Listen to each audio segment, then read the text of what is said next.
From almost the moment Donald Trump was convicted of 34 felony counts in New York, there's been this dumb narrative pushed by the right wing that somehow none of this will matter in the 2024 election, or it will even make Trump stronger. So I just wanted to give you two reasons, with evidence, why that's wrong, wrong, wrong, wrong, wrong, wrong, wrong, wrong. The one thing Democrats can't do is buy into these bad arguments and turn them into a self-fulfilling prophecy. And I'll explain that at the very end. First, there's wrong argument number one, that every time Trump got indicted, he rose in the polls and therefore legal problems make him stronger. That is totally off base. I explained why in a video in the summer of 2023 during the Republican primary. Here's a very short clip from that. A lot of that misconception is based on a really lazy glance at the polling numbers. Since Trump's polling numbers have gone up at the same time as he's gotten all these indictments, the two things have to be connected, right? That's the same kind of logic that Homer Simpson likes to use. Not a bear in sight. The Bear Patrol must be working like a charm. That's specious reasoning, Dad. Thank you, honey. By your logic, I could claim that this rock keeps tigers away. Oh, how does it work? It doesn't work. Uh-huh. It's just a stupid rock. Uh-huh. But I don't see any tigers around here, do you?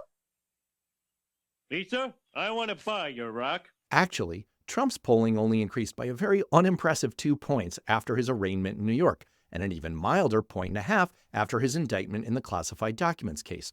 Both of those effects faded away shortly afterwards. If these indictments aren't helping Trump, why has his polling average risen in the last 4 months?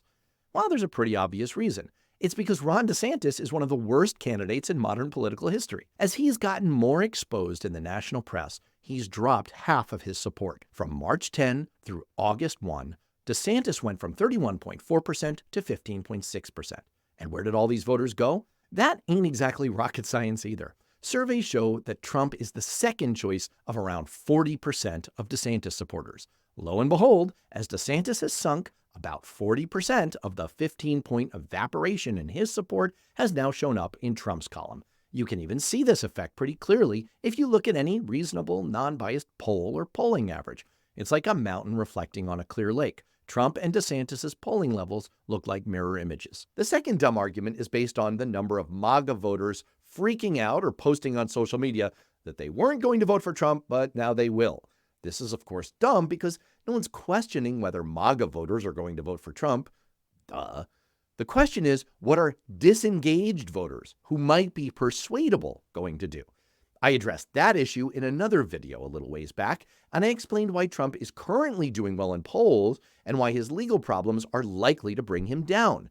And here's a short clip from that. The reason that Trump is where he is that almost no one is paying attention. A shockingly high number of Americans have almost no idea about the depth of Trump's crimes, or really about most of what's happening in the news, especially political news. Oh man, I have no idea what's going on. The share of Americans who say that they're following any news at all dropped 13 points in the last 8 years to just over 1/3 of us. And a big chunk of voters pay almost no attention at all. Here's pollster Ian Smith, who gave a pretty startling number that illustrates this. This was specifically among swing women. Kind of key finding from that, which was shocking to us, but very important to realize. Political news takes about 10 minutes of people's time per week on average. Wow. 10 minutes per week. Just for reference, 10 minutes a week is about the same amount of time that Americans spent brushing their teeth.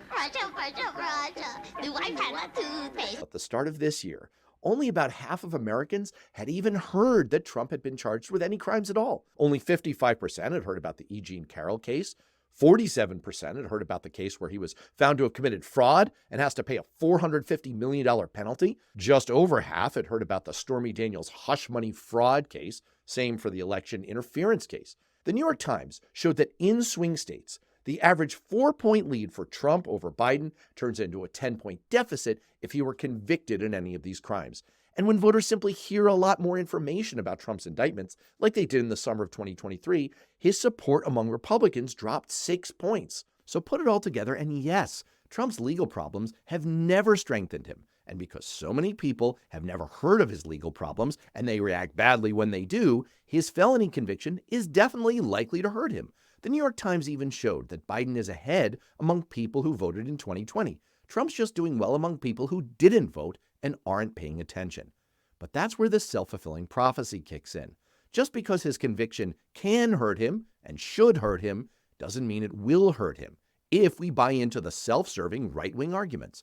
Greg Sargent just argued this in The New Republic. Democrats can't be complacent. They actually have to do the work to help this break through to voters.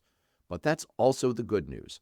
All you have to do is not buy in and keep hammering on the fact that this disgraced felon should never be president of the United States again.